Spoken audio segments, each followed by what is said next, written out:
I really enjoy, you know, high ganking games, high action games. I'm really excited to not see a really strong, like, late carry come out, as maybe a couple versions ago we were seeing, Spectre, we were seeing Anti-Mage, we were seeing Weaver, we were just seeing heroes that require a lot of farm, and I'm really happy to see that the metagame is sort of shifting towards the, mid-game pushes, mid-game DPS, as CK has become a shitload popular.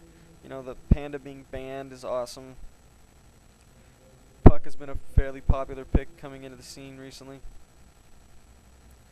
as he was, really popular a couple versions ago, but then fell out of favor for, one reason or another. The Mirana pick coming out from the Scourge.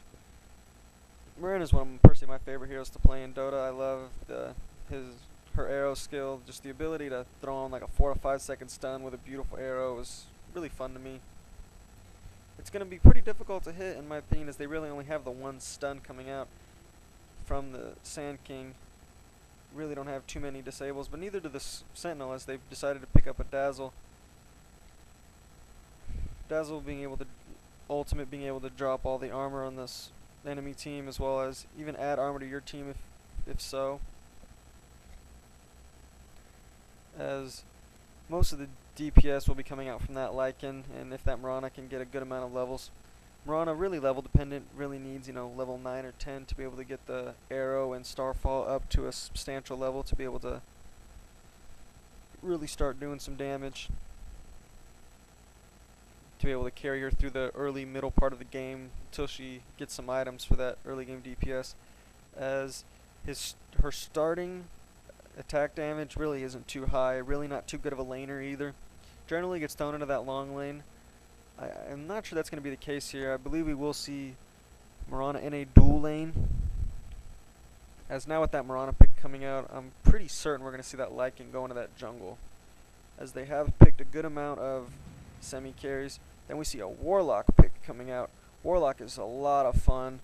Warlock can do a lot of different things. Is a good ultimate coming from the Warlock when they're grouped up, followed by Caustic Finale, followed by that tether that he puts on all the enemy heroes where they all take damage together, is really, really strong. I really don't think that a lot of people really understand how strong that skill really can be, especially coupled with some pretty decent AoE. And with Firefly as well as Mirana Starfall, they do have some pretty good AoE. Really nothing to talk about too much. The AoE coming from the Scourge, or from the Sentinel, I believe is a little bit better.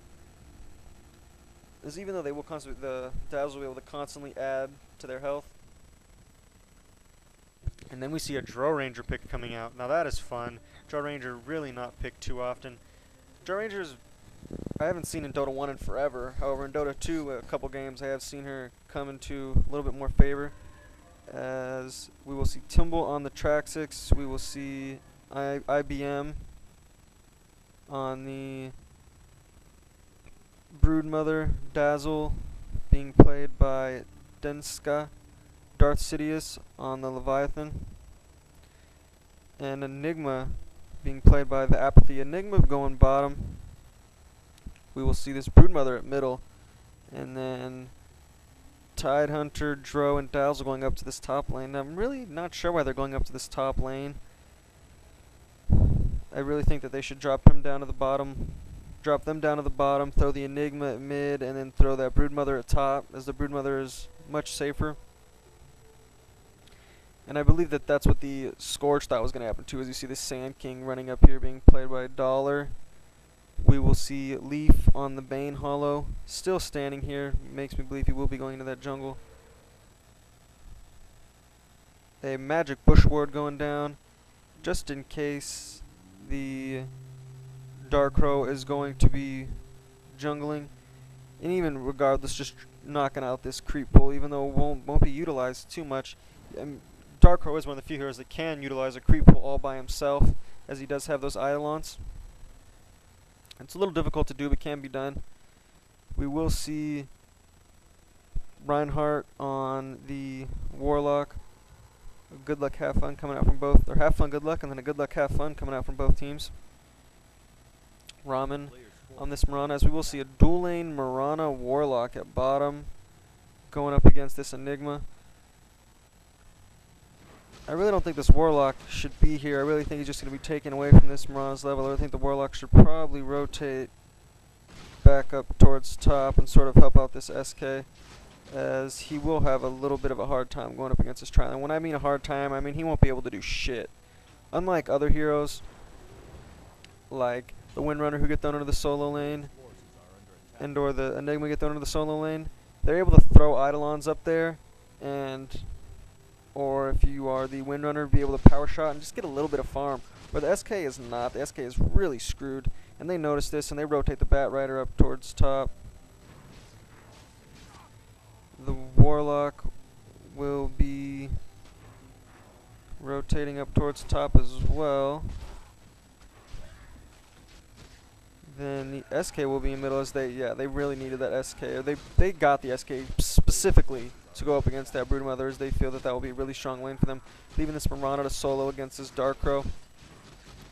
Marana going some early last hit items. As I was talking earlier, Marana's early game, DPS or early game attack damage really isn't anything too substantial. It's really sporadic. As you see, there's an 11 difference. I mean, really not, I guess. Looking at all the other heroes, they all have around the same. Guess I was wrong, but however, getting that early DPS for her is something that I really feel like is a good idea. I utilize it often, as I have a hard time last hitting with her, as her attack animation is a little weird to me. Dropping a Starfall and getting no last hits is not what you need. There's a pretty nice creep pull going on here from the Sentinel, as they are working over here, as this tide is getting pretty low. We see a Firefly going off, as he is going to try to get that last hit on that Enraged Wilkin. Down they will all go to this Bat Rider. In middle here we see,